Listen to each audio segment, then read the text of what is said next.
Bonjour à tous. Pour cette dernière vidéo du chapitre 7, nous allons faire l'exercice 7-18 ensemble parce qu'il contient une petite subtilité.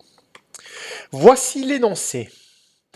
Après combien d'années un capital de 125 000 francs placé au taux de 4% dépasse celui de 250 000 francs placé au taux de 2%? Donc si on décortique la donnée, donc on a actuellement un capital qui vaut 125 000 francs, alors que l'autre vaut 250 000 francs. Donc le premier est plus bas que le deuxième. Ils sont placés à un taux d'intérêt et la question suggère que le premier dépassera le deuxième.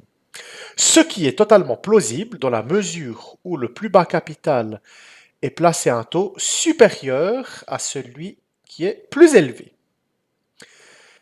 Donc, pour répondre à la question, ce qu'on va déjà faire, c'est écrire la formule des intérêts composés pour chacun de ces deux capitals. Donc, le premier capital, après n années, donc on a Cn, c'est 125 000 fois 1 plus 4% puissance n, ce qui s'écrit de manière plus simple sous la forme 125 000 fois 1,04 puissance n. Même raisonnement pour le deuxième capital que j'ai noté Cn' pour ne pas confondre avec le premier. Et le deuxième s'exprime sous la forme 250 000 fois 1,02 puissance n, où n est le nombre d'années. Donc nous, ce qu'on cherche, c'est à partir de quand le premier aura dépassé le deuxième. Mais pour que le premier dépasse le deuxième, il faut déjà qu'ils arrivent au même niveau. Donc autrement dit que Cn égale Cn'. Telle est l'équation que l'on va résoudre et qu'on va poser.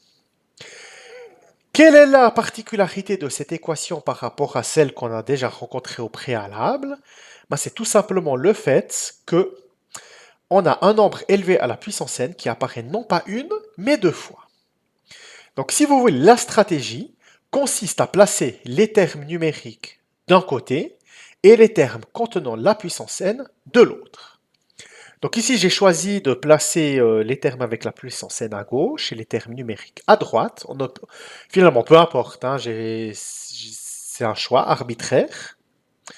Donc, on va passer 125 000 de l'autre côté en divisant par 125 000. Donc à gauche, on a 1,04 puissance n et à droite, donc le 1,02 puissance n. Mais fois 2, parce que 250 000 divisé par 125 000, ça fait 2. Donc maintenant, on va diviser par 1,02 puissance n. Et c'est là qu'on a le pas crucial. Donc vous voyez qu'à gauche, on a 1,04 puissance n et sur 1,02 puissance n. Et en fait, je ne sais pas si vous vous rappelez des puissances, quand on a une fraction, a sur b à la puissance n, elle s'écrit sous la forme a puissance n sur b puissance n.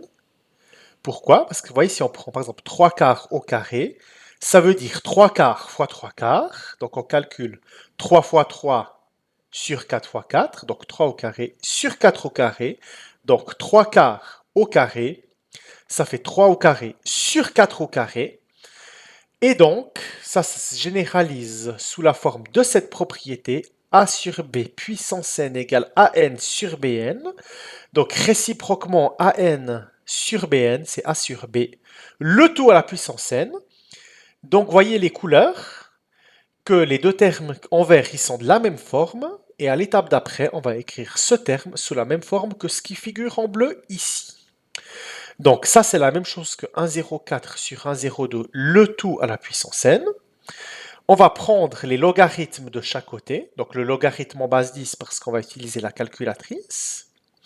On se rappelle que la propriété 4 dit que la puissance tombe quand elle est dans un logarithme. Donc, le terme de gauche s'écrit sous cette forme-là. Ça, c'est un nombre. Enfin, tout ça, c'est un nombre. Donc, on va diviser de chaque côté par ce nombre. Et on trouve que n, c'est le logarithme de 2 sur le logarithme de 1,04 sur 1,02. À l'aide d'une calculatrice, on trouve que n vaut à peu près 35,69. Mais comme on parle de capitaux et d'intérêts, n, c'est un nombre entier. Donc la question, c'est est-ce qu'on arrondit à 35 ou à 36? En fait, on va arrondir à 36 parce que, tout simplement, après 35 ans, le premier capital ne aura juste pas dépassé le deuxième. Donc c'est entre la 35e et la 36e année, donc après 36 ans. En revanche, vous voyez que si l'exercice ne parlait non pas de capitaux, mais d'une ville de 125 000 habitants dont la population croît annuellement de 4% et d'une deuxième ville dont la population augmente de 2% chaque année, et qu'on se demande à partir de quand la population de la première ville aura dépassé celle de la deuxième, on aurait posé exactement les mêmes équations, sauf que là, deux réponses auraient été acceptables. On aurait pu dire que c'est après la 36e année que la première ville aura dépassé la deuxième s'agissant de la population, ou alors on aurait pu dire que c'est dans le courant de la 35e année, chose qui n'est pas possible puisque les intérêts entrent en vigueur. Merci pour votre attention et ceci était la dernière vidéo du chapitre.